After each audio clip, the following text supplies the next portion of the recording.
I'm Robert Mays. Joining me for this week's edition of In the Pocket, it's longtime NFL quarterback Chase Daniel. Chase, how you doing, man? Good. Just, man, I can't believe it's week 14 already. It's like, I know we've talked about it even in week 10. We were like, how's week 10? But like, I mean, we're getting down to the end of the season, man. It's crazy. It's a different feeling when you're not playing than when you're covering, because it flies by a little bit more. No same thing every day. Every day is different, which I've enjoyed. So it's got some good games this week, and mainly the Eagles Cowboys game. I'm looking forward to that. Every day is different, but by the time you get to week 14, the take well starts to run a little bit dry. Yeah. It gets a little bit repetitive. It's always fun just to see the ups and downs and the vacillations of the season and who's important and who's not and what you talk about at certain times. I've done this for, I don't know, more than a decade now, and I still have no idea how to properly do it. And I think this year has been a pretty stark reminder of that. Yeah. So we're going to dig into some bigger picture discussions today and some of the conversations that have come up really over the last couple of weeks that are really native to the football internet. And we're going to start with the MVP conversation and how that has changed over the last 7 days or so.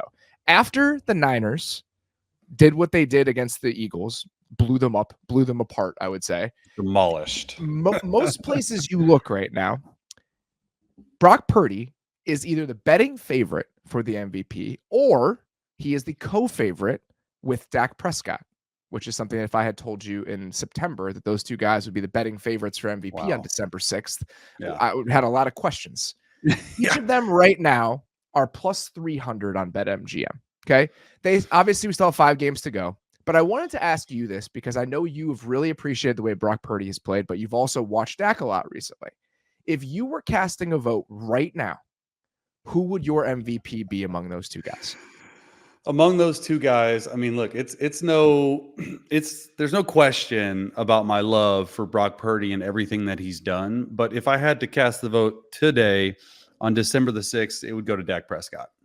And it's hard for me to say because I think Purdy has played probably maybe a little bit better, but you're talking about most valuable player, right? The most valuable to the franchise. Like, I don't know if the Cowboys would be where they're at without Dak Prescott today. And I don't know if the 49ers would be that either, but I think if you lose Dak, this is how I'm basing it.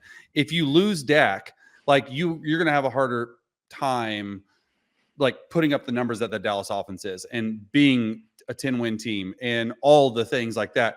And if you lose Brock, I still think they win the division. I still think they make a deep playoff run. Now, obviously, Brock got hurt in the championship game last year, so that's difficult to deal with. But, I mean, I love both of them, and I can make cases for both of them. But at the end of the day, for me, I would vote Dak Prescott. And just what he's been able to do this year, limiting the turnovers, the big play that he's making time and time again when things aren't there, when the pocket breaks down, like he's fitting some of these footballs. I mean, I just rewatched the Seahawks game because it seemed like it was so long ago. We haven't seen the Cowboys in 10 days because I had to make sure. And they had 90 plays on offense.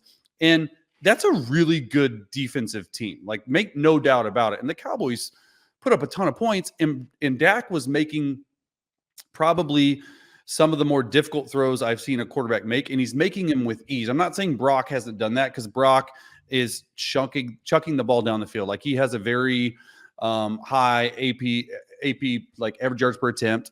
And but with Dak, it's honestly a hard case to make because both of them are really valuable. But I think I'd go with Dak.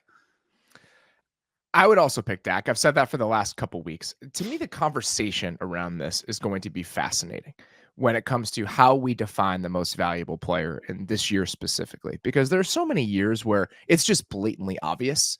Last year, the Chiefs had the best offense in football. Patrick Mahomes was the best player in football. It's easy to make that connection. This year, it's a little bit harder to do. Of those guys that we consider those no doubt about it elite quarterbacks, the top 3, 4, 5 quarterbacks in the league every single year, none of those guys is probably in line to win it. So you have to squint a little bit to figure out who the most valuable player is, and you have to figure out what the criteria look like. And maybe this is too simple, but the way that I look at the Dak versus Purdy thing is just like this. If you put Brock Purdy in the Cowboys offense, would they be as good as they are with Dak Prescott? I mean, maybe. My answer to that is no.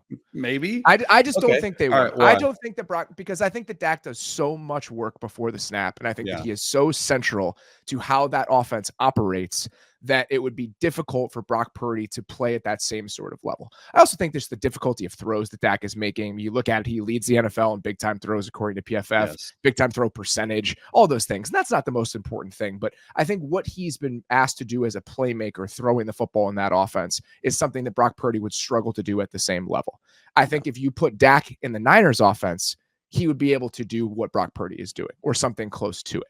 And Yeah. maybe that's unfair. And I've really stepped back and interrogated the way that I look at this Brock Purdy thing, because I want to. I want to be, I don't want to be dismissive, because I think it's so easy to do that. And I'll admit this. One of the hangups that I have with pushing it totally over the line and all the way to him being the MVP of the league and one of the elite quarterbacks in the league is that I can't really get over what the Niners offense looked like with Christian McCaffrey and Jimmy Garoppolo last year and the numbers that they were putting up. Yeah. And I will fully admit, and I really believe this, and I've actually really enjoyed watching him play this year. There are elements of who Brock Purdy is that push the Niners offense further than it's ever gone before. There is a reason that they feel like this sort of machine throwing the football. Yeah, they were in the top 3-4 in the league last year with Jimmy in terms of EPA per drop back, efficiency, all of that. They're dominating the league this year. And I think a lot of that is what Brock Purdy gives that offense. He clicks through his options very, very well. He gets through everything very quickly. I was talking to a coach yesterday morning who has played against the Niners several times over the last few years. And he was just saying that he gets through it so fast. And that's what Kyle loves about it. He's always going to get to the right option. And I think that's hard for people to see sometimes, but I do think it's a real strength and it does help them. 2, I think his athleticism is underrated. I think his ability to get out of pressure every once in a while, to create just a little bit more than any quarterback they've ever had, gives this team a layer to their offense that they haven't had in years past when the answers aren't given to you by the structure of the play. So I do think he's doing things that have elevated them. I just think that his skill set and what he provides is less unique than somebody like Dak Prescott. Does that make him less valuable in this conversation? I don't know. And that's why I think this year specifically is so interesting, because when you're parsing this conversation and trying to untangle it, how you define these things is ultimately going to inform the answer that you come to. Yeah. I mean, and the thing with Brock, like I would push back on it a little bit because, you've studied the film, but when you actually study it from a football mind, football coach, and that's when I study film of people, I try to look at it not from a media standpoint, even though that's what I am right now. I have a background in coaches film and how the coaches see it, how GMs see it, how players see it. And so when I look at Brock, like, I just think he makes it look so easy that guys are like, that people are like, oh, anyone can do it.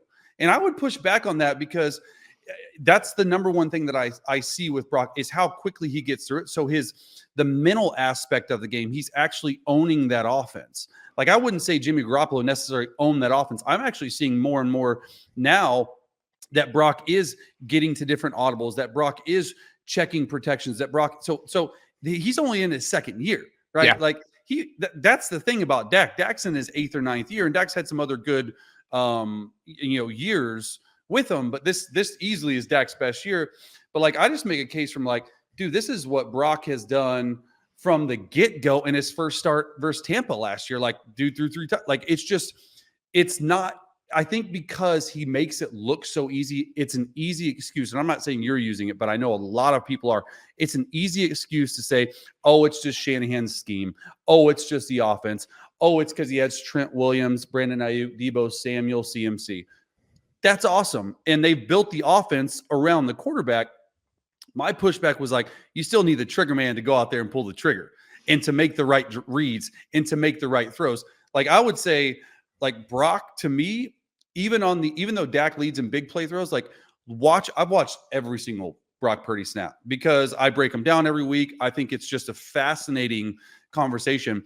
And when I watch Brock, like, I would say his intermediate to deep throw accuracy is better than Dak. And it's better than what he's doing. Like these layered throws. I did a segment on NFL Network the other day, and I was even like me pulling it back, even though I've seen these throws, and actually placing 4 to 5 of these layered throws underneath or over top the linebackers, underneath the safeties in the second level, the really 12 to 20 yard range. Like when teams are playing zone, I've seen so many guys and so many quarterbacks that are just purely scared to throw the ball over the middle. That's what Purdy does. Like he's not scared at all, and that's what really takes this all. offense to a different place than it has before. Is that he plays with absolutely no fear in the ways that he's willing to push the ball, and I do think that they benefited from mistakes. That. Yeah, and he rarely makes mistakes. That's what I like. Like I would say, like Dak up to this point in his career, like last year, it was turnovers, right? He was constantly turning the ball over, and some of those, the 15 or 16 picks, like half of those were tipped. It happens. Okay, it still falls in your resume. But it is an interesting conversation because, like, the way Purdy is playing the game, I promise you right now that other than about 5 or 6 teams in the National Football League, the other 28 would take him, like in a heartbeat, and just what he's been able to do. And I think he would be successful in those offenses. Like I just don't think that's what I'm not sure about. See, that's what I'm not sure about. I think he has done, and here I want to be clear about this. There have been times where I've been very dismissive of him and just said half the league could do what he's doing in that situation. I believe that number is smaller than I did a couple of months ago based on the way that he's played. What's actually very funny is I think that the game he played against the Eagles that last week, being the game that has vaulted him to the top of the MVP rankings, is very funny because I think he has shown so much more in other games over the last 6 weeks than he did in that game on Sunday. There's 30 million people watching though, so exactly. That's why. Of course. That's how all of this works. He made some nails throws, 3 or 4 of them that were huge moments in the game. That 3rd and 7 to IU. The 3rd and 7, dude. The 3rd and 7. Like, you want to talk about getting through progressions. Okay, I'm trying to explain, and I broke this down in detail, and I just want to let the viewers know from a quarterback, like, he's sweeping the board. It's a sweep the board read, okay? You have an out route to Kittle. He's number 1 on the read, a little option route. He breaks out, not open. You have a corner route on top of him, not open. Then you have Jennings coming in on a 5-yard end. He gets to his 4th read to the field on 3rd and 7 against probably one of the top corners in the league. And it's not only to get through his progression quickly and knowing that he needs to get to his 4th read, but throwing an out route late to the field against one of the Pro Bowl corners in the league, and is able to have the arm strength and arm creativity to bring him downhill like this. Like when I saw that live, I'm like, oh my gosh. Like I didn't really see he got through his 4th read, but I'm like, he's throwing it late. Oh my gosh, great throw. Perfect. And that like helped them get rolling. But I'm glad you brought that up because that 3rd and 7 throw was insane. That was against the blitz. They brought 5. It wasn't like an overwhelming blitz. I think it was just like 5 down linemen, which the Eagles do a decent amount. But they brought 5 on that play. And what he has done against the blitz this year, to me, is one of the areas that he's really stood out because it's not necessarily within the structure or something schemed up. He's finding where he needs to go with the ball. They are number 1 in the league in EPA per dropback against 5 or more rushers by far. There's a bigger gap between them and the Chargers at number 2 than there is between the Chargers and the Eagles at 11. And that's how good he's been in those situations. And I think that's really where he shined. I think that the number of people who could do what he's doing is smaller than I used to. I still think that if you dropped him into a different offense, I don't know how well he would play. I truly don't. Is that because of his skill set or because of you think that the offensive scheme that he runs is so good? I think his skill set is tailored to do very well within the offensive scheme that they run. And I don't think he should be penalized for that. Because I don't think he would be a top 10 quarterback and all of these advanced metrics that we have, or a top 8 quarterback, whatever number you want to throw on it. If you dropped him into the Raiders offense, the way that Jimmy G was, or any sort of mediocre offense, should that discredit how well he's running the system that they're using right now? Because I don't know how many guys could do it to this level. So that's why it's so interesting to me. Should the MVP be given to a person who is running his system the best, even if he couldn't do this hypothetically in worse circumstances? Or should we play the game where if we swapped those 2 guys, one would do just as well as the other in the Niners circumstances, and Purdy would do worse if he was dropped onto the Cowboys, in my opinion? I don't know the answer to that. That's why this year in this discussion, I think, is so interesting. Yeah, I mean, the biggest thing, like I go back to it, and there's some other, like Jalen Hurts is up there. Do I think he's the MVP right now? No. And there's some other quarterbacks, but in my opinion, it's a 1-2 race right now with Dak or Brock. And I just have to remind myself and remind viewers that MVP, the most valuable player, forget everything we're talking about. At the end of the day, these voters are going to vote for the best team, and it's probably going to be the quarterback who has good numbers on that team. It's a quarterback award. That's just what it is. That's what it is. So if Dak ends up going and they get the 1 seed, like he's probably going to win the award, bro. Like bottom line, like he's America's team. It hadn't happened in a long time. Okay. Did Tony Romo ever win an MVP? No, God, no. No.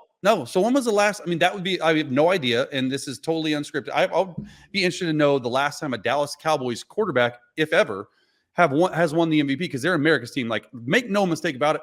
If Dak goes and gets the 1 seed and they're winning and they win against Philly this Sunday, like he's going to be the front runner, and it's not even close. Now, if Purdy were to go up there and they're able to get the 1 seed and they run the table, he's going to win the award. Like, it's not going to be CMC. It's not going to be Debo. It's not going to be Ayuk. It's not going to be Trent Williams. Like, all these people out there on all these talk shows are saying, well, he's the 4th most valuable person on his team. Bro, what? Just because he's the 4th best person on his team at his doesn't position make him the most valuable. he's the 4th most valuable. But like, I'm with you on that. By the way, there's only one Dallas Cowboy ever that has won MVP. Yeah, who? Emmitt Smith. Okay, no Dallas Cowboys quarterback has ever won MVP. Could you imagine, like, the voters in America, in football in general, like a Dallas Cowboys quarterback has never won the MVP? Bro, if they're even the 1 or 2 seed, the way he's playing, he will win it. It will happen for the first time in the history. Like, that's going to happen for sure if they're the 1 or 2 seed. No doubt. The 2 things I just keep coming back to, whether they're fair or unfair, is the Jimmy thing. It's hard for me to get over. It's still going to take me so long to get over it after watching that offense last year and what they were. And just that in my mind, because we have the example, I think that's why it's difficult for me. Yeah, if there wasn't that point of comparison where they were elite with a guy who looked awful on the Raiders this year, it's something that I feel like there's a gap there still for me. And then with Dak, and again, it goes back to if you swapped them, what would the answer be and what would the results look like? Whether that's fair or unfair, those are the 2 things that continue to be the hang up for me. And I think they'll continue to be. And part of me just hopes that Dak continues to play at this level and it makes it easy for everybody as we get to the end. Oh, 100%. Well, and this isn't scripted, but I have a question for you, because I know you're like really into like breaking down everything. If the Dallas Cowboys and Brock Purdy and the San Francisco 49ers, like Dak and Purdy, if they both fall off and they get, they just don't play as well down the stretch, like, who is your dark horse MVP that could actually set up shop to like go and win it? Because I'm always interested to hear, like, of course it's Dak and Purdy. Those are the favorites. And don't tell me Jalen Hurts, because I don't think he's going to win it. Like, who would you love to see win it? Because we talk about all these quarterbacks. Is there someone else? Is there a different position? Do you have someone else in mind? What's your thoughts on that? I think that if the Ravens go on a huge run and they like win out potentially, I think that Lamar could be in that conversation. Lamar, going back to, we did the midseason awards like week 10 or so, and we were talking about the MVP. And at that point, I gave it to Josh Allen, because I thought that Josh Allen was playing at extremely high level. They were unlucky on offense. It was a lot of turnovers, and it was so muddled. And if you looked at a lot of the metrics, and again, just eye test with the way that he was playing, in my mind, I was like, I think that guy's the most valuable player in the league. Their offense has still been really good, and he's so central to their success that I would be tempted to give it to him. I think that has since changed in large part, not because Josh Allen's playing worse, but because of what Dak has done to rise in this conversation. But the other guy I mentioned in that discussion I was like, I think Lamar is playing about as well as any other quarterback in the league, but the numbers aren't there. Like the passing volume and just some of the counting stats that you need. I thought the process for him game in and game out was so incredibly strong, and the level that he was playing at. But there were just a couple things where like, he doesn't clear the bar in this area to get there. So I think that he's still playing at a super, super high level. And if 1 or 2 things shift, is he going to be in that conversation? And then the other guy I would say, and I just don't think it's ever going to happen. I don't think it should happen in the modern NFL, but Tyreek Hill's name should be mentioned when we discuss this. 100%. Because of the year that he's having. Yes. Like, he's going to have 2,000 yards. He's going to get it. Like, McDaniels is going to get him 2,000 yards, and it's never been done before. Like, he's going to have set the record, dude. That's what it is. Like, the MVP is a quarterback award. Like, it just is what it is. It should Maybe be. an Because edge I think it's rusher, and hard it to be the should most be. valuable player if you're not a quarterback. And it's the most important position in all of sports. Like we know we agree on that. But yeah, I mean, I'm glad you said Lamar, because I think Lamar needs to get his flowers. And I do think that he just plays in a market, right? Baltimore, like you don't see him on national TV every week. We haven't seen him in a week. We saw him last time against LA and he put up 150 yards passing. But I do think like his overall like body of work, right? And if they keep winning and if they're able to squeak out and get the 1 seed, like I do think he needs to be in the conversation for sure. Two guys that had huge questions about their offensive infrastructure coming into the season, Lamar Jackson and Dak Prescott. Lamar, they go out and get Todd Monken. And this is kind of a, hey, we're going to get you some pass catchers. We're going to get you a modern offensive coordinator. We're going to pay you $50 million a year. What do you have now?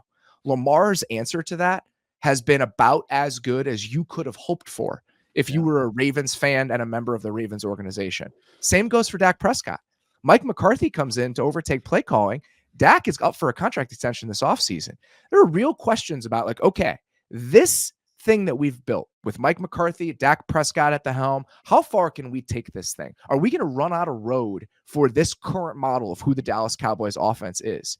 And for Dak and Mike McCarthy to rise to a completely different level and kind of shatter the ceiling, at least temporarily, that it don't matter until they do it in the playoffs. But at least right now, they have shattered the expectations and the ceiling for what this offense can look like in the short term. And I just think that's so cool when you have these guys for whom there are real questions. Like Lamar's offensive coordinator got fired because they hit a roadblock. Yeah. Dak's offensive coordinator got fired because they hit a roadblock. And for both of those guys to come through this year and show us a new, improved, elevated version of themselves as passers, it's been one of my favorite things to watch in the league this year. Yeah. Yeah. And I think with Lamar too, like people forget he got so much scrap, man, about how he didn't have an agent and how he's holding out and how he was doing it himself. And now look at it. Like it was all worth it, man. It was all worth it. And then you go to the other side of the spectrum, what you were saying with Dak, market right now. Wednesday, December 6th, Dak Prescott will be the highest paid player in NFL history come this offseason. It's going to happen. He's already, I don't care what he's done. He's played into it. He's up for a contract extension. He's going to be the highest paid player. He is. Would you feel comfortable giving them that contract if you were the Cowboys? Yeah. Yeah. I think he's shown it. Okay. I'm with you on that. In 2 years, would you be comfortable giving him that contract? Would you be comfortable giving Brock Purdy that contract when he's up for it? Oh, I mean, I don't know. That's a great question. I think that he has to continue to prove. If he continues to prove that he's within that system and is able to do that, yeah. I mean, I just think that's how quarterback contracts are going. Shoot, by the time Brock Purdy's up for a contract, like they got him, he's got to be making less than $1 million, right? Like, oh yeah, they got him on such a steal. It's like 700 or something. But could you imagine like going from $750,000 to, I mean, in 2 years, the highest paid contract will be $62 million for a quarterback. Brock Purdy going from 700,000 to 60 million. I'm here for it. Do you think that your hesitation in that answer compared to how you answered for Dak should play into how you look at the MVP race right now? No, and Dak has 8 years of body of work and proven time and time again that he can, in some years, carry a team no more better than this year. So I've seen what Dak has done over a 7-8 year period, and he's already been paid, and he's the Dallas Cowboys. Jerry Jones loves to pay guys. Like, let's just be real. He's going to get paid. Now with Brock, we have, I mean, how many games that he's played? 20 total, 22, maybe something like that. So yeah. Maybe less. The sample size, maybe less. The sample size is a lot less. So I need to see a whole nother year. I mean, dude, okay. It might be hard for me right now to answer that, but if they go on to an NFC championship game or maybe even win a Super Bowl in the next few years, he's going to get paid. Like, he's going to get paid. It just, the sample size is too small for me to say that right now. I'll be fascinated by everything that happens when we start talking about that. Could you imagine, though, like the haters? Because Brock Purdy has a ton of haters. Could you imagine the haters out there and all the clowns that would say, you just paid Brock Purdy $60 million? Like, it would go on forever. Like, people would be beside themselves. Because it's literally the thing about Brock that's so fascinating to me as a player and as an evaluator of talent and knows what I'm seeing is you draw a line in the sand, 50% are going to hate him and 50% are going to love him. There's no in between, dude. There's really not. And it's like, that's to me, I'm trying to is exist crazy. in the in between. That's You're where like I'm one of trying the to very exist. few, bro. Like, okay, 49 and 49 and a half, and you're the 0.5% right in the middle. Because I really do appreciate a lot of the things he's done, but I think some of those bigger questions, I don't think we should ignore. And I know you would pay Yeah. him. I think a lot of other people, when presented with that, coaches that I've talked to, other people, they're like, would you give that guy 55, $60 million? Is that the level that he's playing at? Is that how central he is to his team's success in the long term? I think there are more questions about that than there would be for the top 7, 8, 9 quarterbacks in the Yeah. league. And I I think think that's that a fair question. that Yeah. slight hesitation and that doubt, should that color the way that we're having this discussion? And I don't know. I really don't know. And I think that's why it's been such an intriguing discourse, discussion, conversation So over what the would last he year. have Will to continue to do? be. What would he have to do to not only get you to be a full, because I know you believe and you're still in the middle. Like, what would that's I my believe that he question. is running the What would you offense have to do? extremely well. It's hard to say because I almost think that you would have to take away some of those pieces just for me to understand what he is in different circumstances. But that's not possible, right? No. Like we're never going to see And that. in the whole point of an offense and a team to build around the quarterback, like I don't care who you are, if you don't have good players around you, you're not going to win. You're not going to put up good numbers. Like you're only as good as the 10 other people around you, right? So like my question to maybe But not his you, but 10 other everyone, it's people like, are how do better. you? Yeah, well, because that's give credit to John Lynch and Shanahan for doing that because they're building it the right way. I just think that what they have built there is so dominant and is so hard to defend that it's difficult to properly understand how much the quarterback drives that success. And again, I go back to what they looked like in that very small sample with Jimmy Garoppolo last year after the McCaffrey trade. All Yeah. of the different levers that they can pull, I think that's the problem. And if they do end up paying him $60 million a year, can you afford all of those other pieces?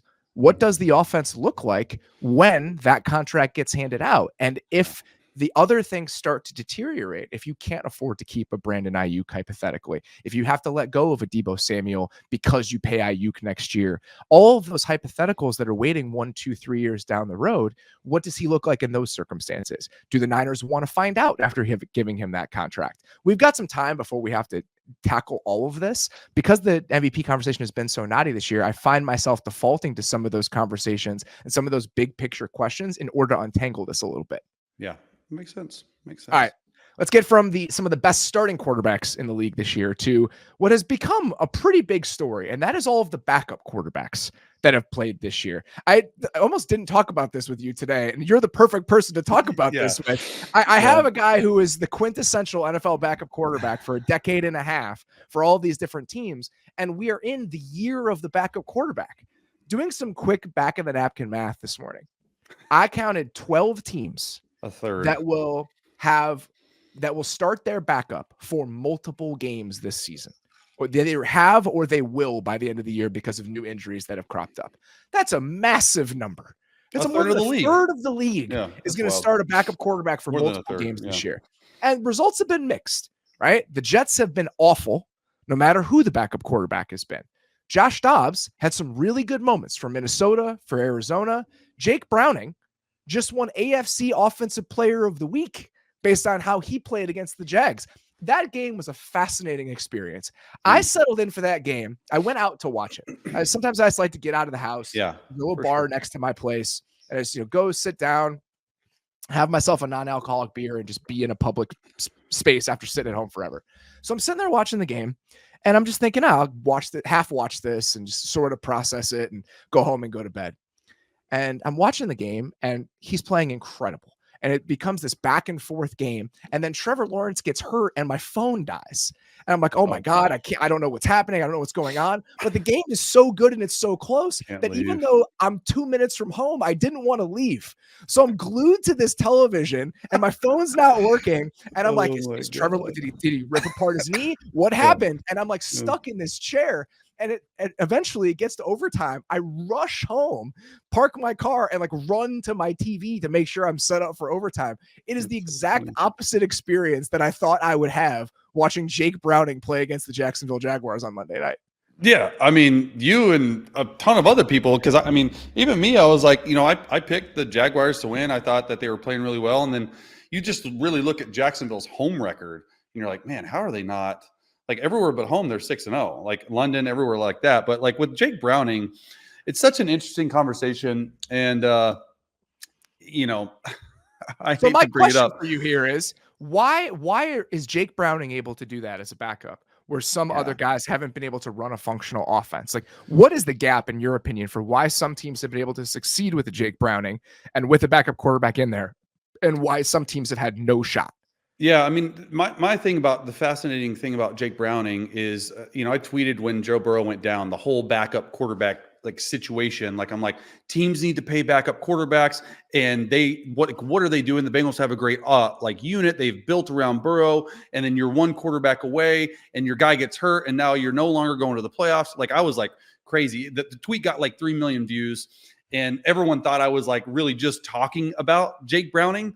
And You I had just wanted to get like 2.5 million a year from the Bengals. That's all you're trying to I say mean, here. dude, at the end of the day, like if they would have called, I probably would have, picked it up. But like I actually retweeted that out and just said, "Hey, I'm sorry, Jake Browning, that wasn't meant for you." And it was like hilarious because I'm like, I'm not necessarily bagging on Jake Browning, but to your point, like I think that certain backup quarterbacks succeed at a higher rate than some others because of the pieces that the coaching staff puts around them.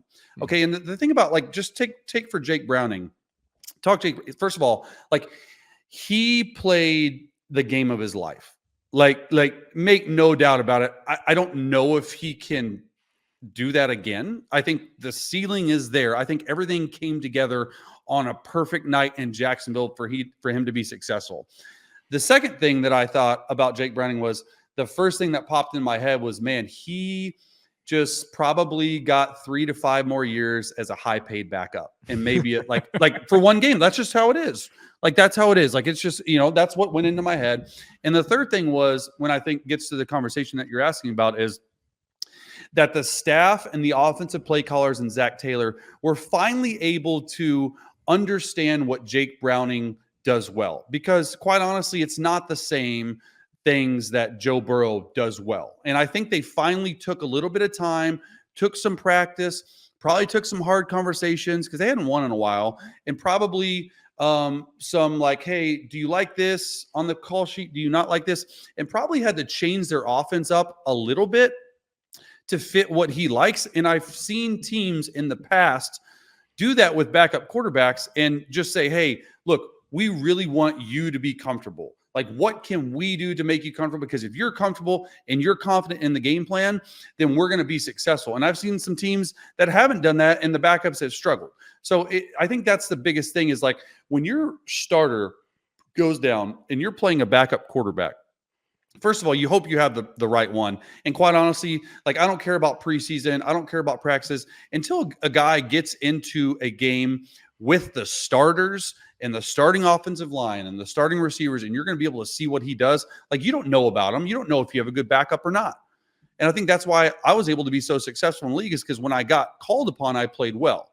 And that's what Jake Browning did. And I think that offensive staff for Cincy, like, you got to give him credit because what he probably just did some things through the first couple starts that they were like, oh, hey, we probably need to stay away from that. And we need to get back to what Jake Browning does well.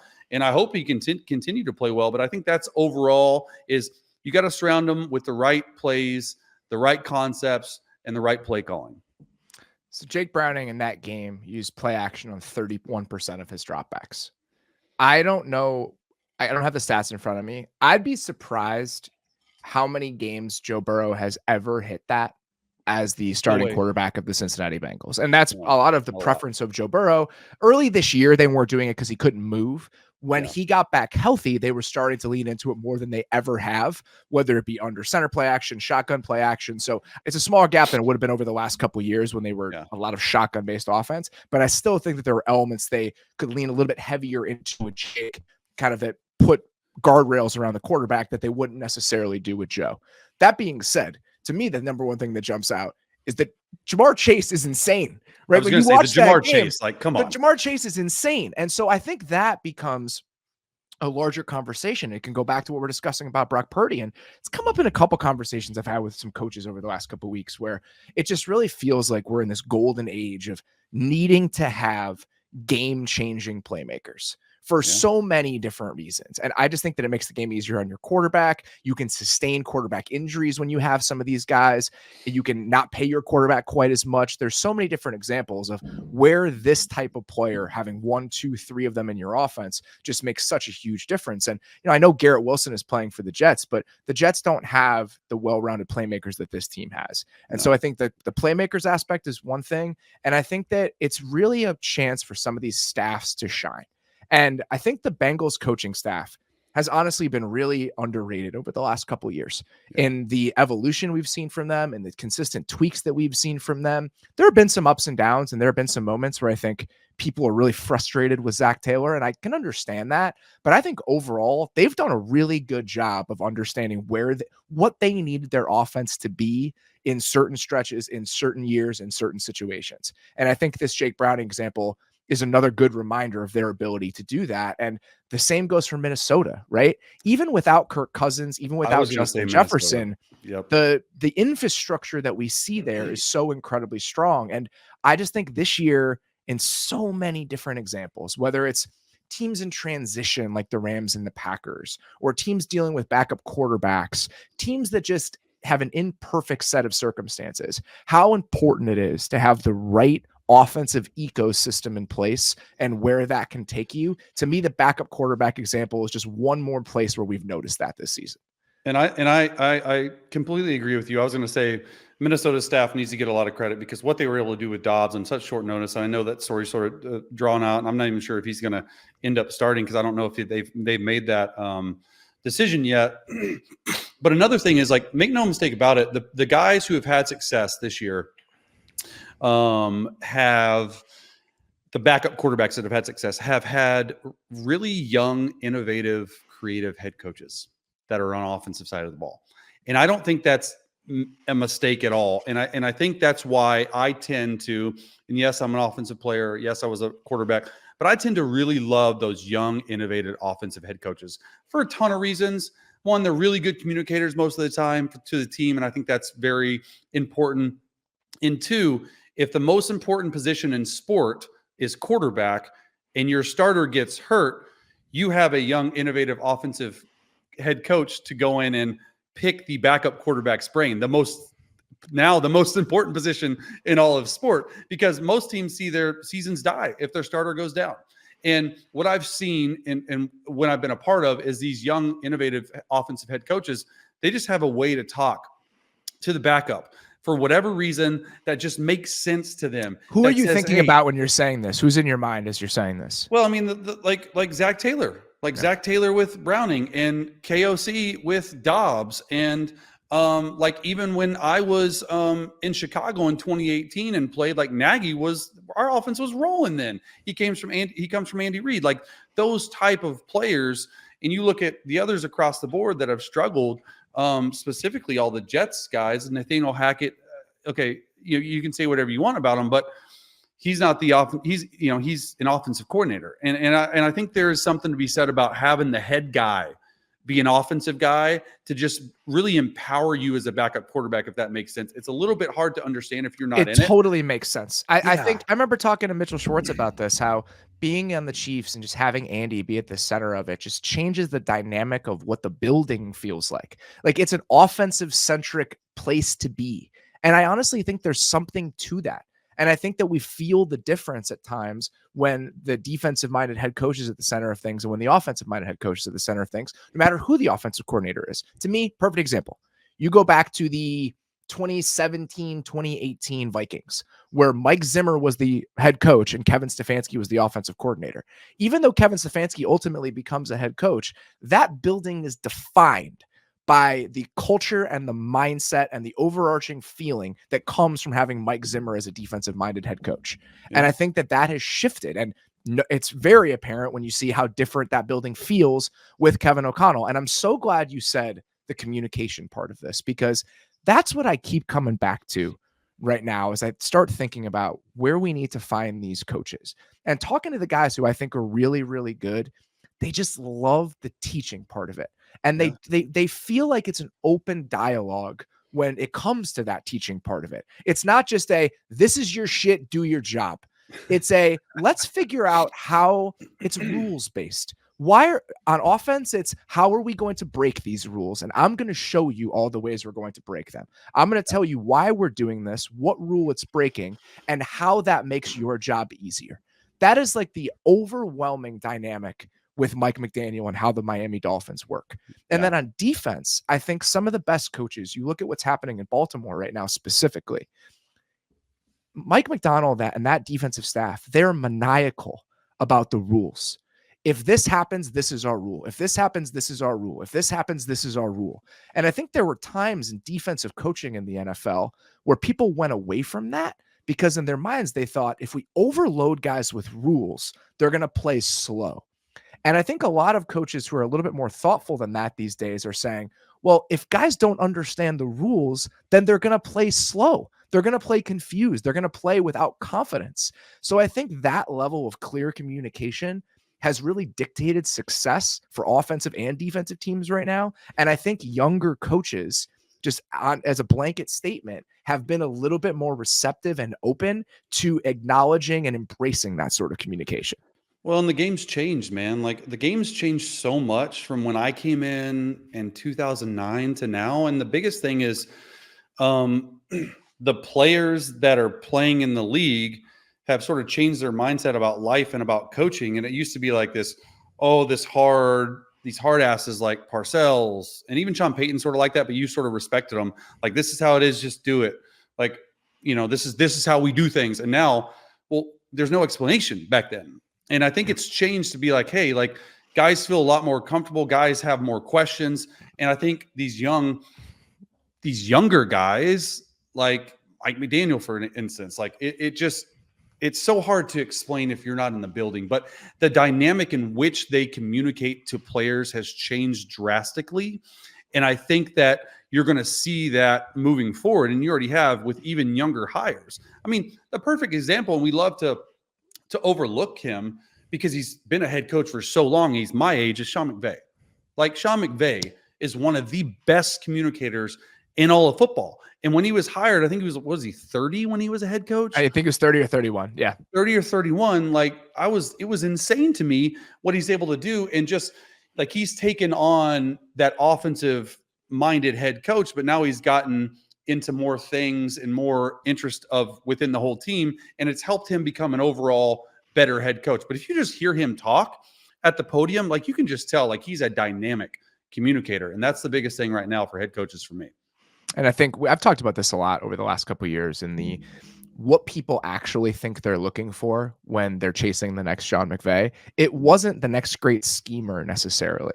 I think it was somebody who could set a culture, but also just had great communication skills, just was able to kind of set a culture of communication within the building. And I think a lot of these other young coaches have been able to do that in a way that's really benefited them. That's not the conversation I thought we were going to have, but I'll have that conversation 100 times out of 100. It was good. All right. Last thing I wanted to dig into today, speaking of Sean McVay after the game this week at midfield or wherever they were, I don't know if it was in midfield. It was after the game on the field. He told Myles Garrett reportedly that Myles Garrett ruined his week in the amount of game planning he had to do to account for Myles Garrett in that game. So what I wanted to ask you is, you were part of hundreds of game plans over the course of your career.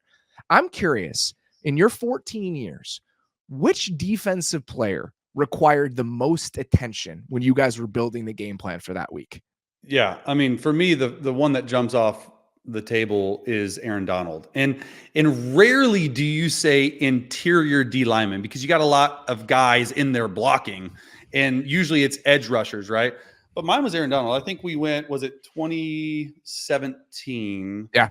We were in New Orleans. That was my second trip back to New Orleans. And in that season, we ended up being pretty good that year.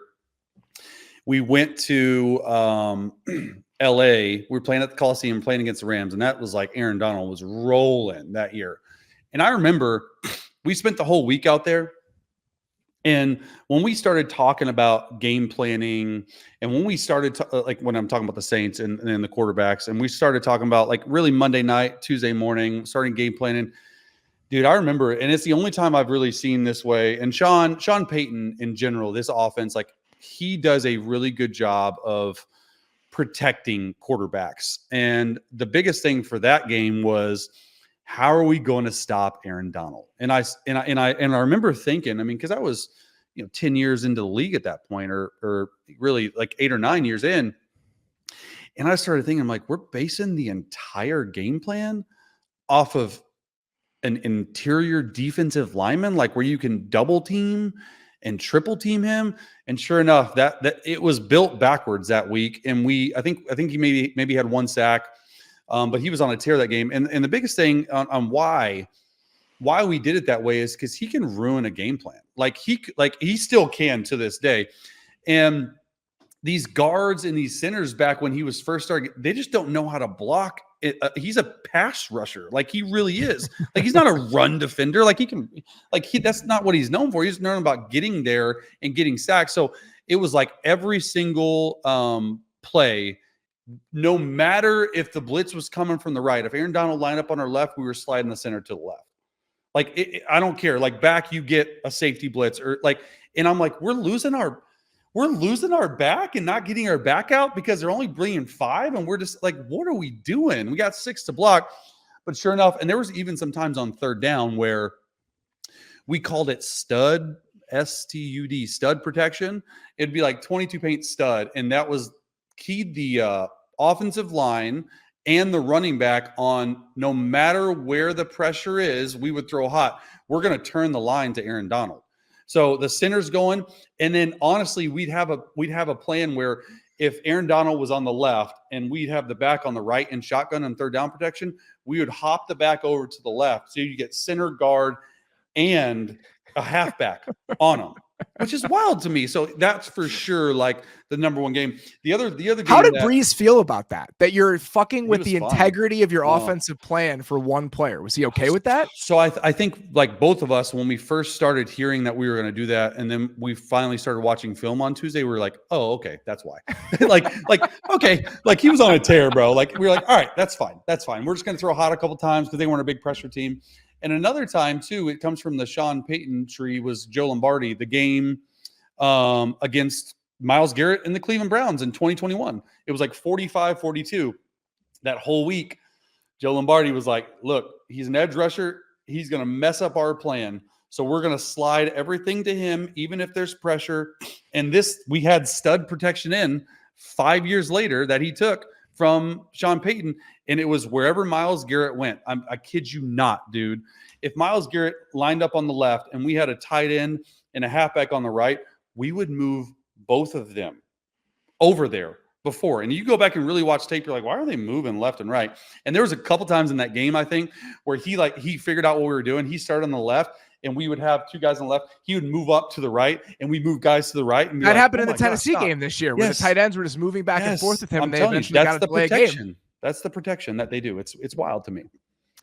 This year, and this is unrelated, but I'm curious what your response to this would be. I think the defenses in general, and this has been one of the stories of the season, in my opinion, have done such a great job of just closing the gap with NFL offenses. And I think there's a ton of reasons that has happened. But one of the smart things that a lot of defensive coordinators have done this year is that they've just dropped their best pass rusher right over the center. Yeah. And they've had 5 guys lined up and creating those one-on-ones. How do you account for a Myles Garrett, a Micah Parsons, whoever they're dropping there in those situations when you can't slide one way or the other? It's essentially just a one-on-one created with the center. Yeah. I mean, the biggest thing, right, is the Myles Garrett clip of him like doing a crossover, right, early in the year. And I'm just like, this dude's about to get crossed up. Sure enough, sack. And then actually a team before this got really popular that did it a lot when we were in Chicago. The Packers used to put Darius Smith right over the center. And we were like, oh my, it was like one of the first times we saw that. And it was to get away from these chips, to get away. And that's the biggest thing. And that's the hiccup so many times with these defensive fronts and these defensive coordinators saying, hey, we want 5 one-on-one. So I don't care if it's a linebacker over the center. I don't care if it's a Myles Garrett over the center. Like if you have 5 over the offensive lineman, like you're going to have to 5-0 that protection, which means our 5 offensive linemen are going to have to take their 5 defensive linemen. It just is what it is. And that's how defensive coordinators are getting really good pressure and being able to move there. Like JJ Watt even did it a couple times when he was still playing. Like, hey, the center's not used to blocking these edge rushers. Why not put him over the center?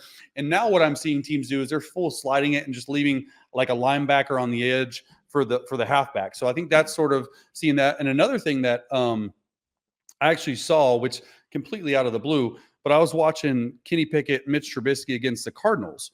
I thought the Cardinals' defensive game plan versus the Steelers' offensive line was outstanding. And the reason was because they would end up putting 5 across the center, or 5 across the offensive line. And sometimes it'd be a linebacker, sometimes it'd be a D lineman. But the biggest thing that I saw was they'd put 5 over and they'd bring 2 off the edge or 2 off the edge and rotate coverages. And the Steelers had no answer for it. So I think that's so difficult for offensive game planners to be like, well, okay, we're going to 5-0 it and we have another guy to block the extra. Well, you still have 5 one-on-ones and all of a sudden you're just bringing 4, you're dropping 3 out of the middle and you're bringing 2 from the edge. I just thought that was really good from the Cardinals standpoint. You're seeing more and more of these type of pressures from offensive coordinators and defensive coordinators, really. I was talking to Bobby Slowick yesterday for something that I'm working on, and we were talking about some of the changes that defenses have had over the last couple of years. And he said that there's just a soundness in coverage that's tied to pressure that really wasn't there 4 or 5 years ago, where when teams would bring pressures, there'd be a little bit of a hole here. They would leave themselves a little bit vulnerable here. And teams have just gotten so good across the board at understanding if we bring pressure and play man, it's going to make it hard on us. It's just going to make it difficult on us. We're giving them answers to the test before it even starts. But if we're bringing pressure and we can play coverage behind it and still have a level of soundness to it, we just have a better set of answers for what these teams are going to do. And I think that's probably a pretty good example is what the Cardinals were doing in that game. Yeah. I mean, and that's the biggest thing. What I've seen from coming in, it was just true zone pressure, single high zone, 3 deep, 3 under. Well, if you do 3 deep, 3 under, you're not manning up and you're not doing that. There's a lot of holes in the middle of the field.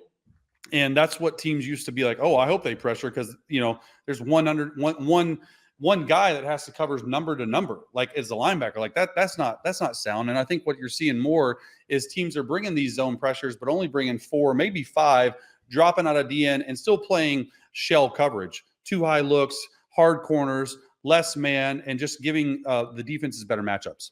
Yeah, and that's what it feels like. And I just think that it's one more step that defenses have taken. And it's always going to be cyclical. We're always going to have these stretches where offenses win. We're always going to have these stretches where defenses win. And that battle and what it's looked like, I think, has really been one of the things that's defined what this season has been and the way that it's unfolded, and something to keep in mind as we watch the final 5 games of the year here. Chase Daniel, always great to chat with you, my friend. Really appreciate the time. Really appreciate all of you guys for listening this week. Please continue to check out everything that we have coming your way on the Athletic Football Show feed. For now, that's all we got. Appreciate you listening. We'll talk to you soon.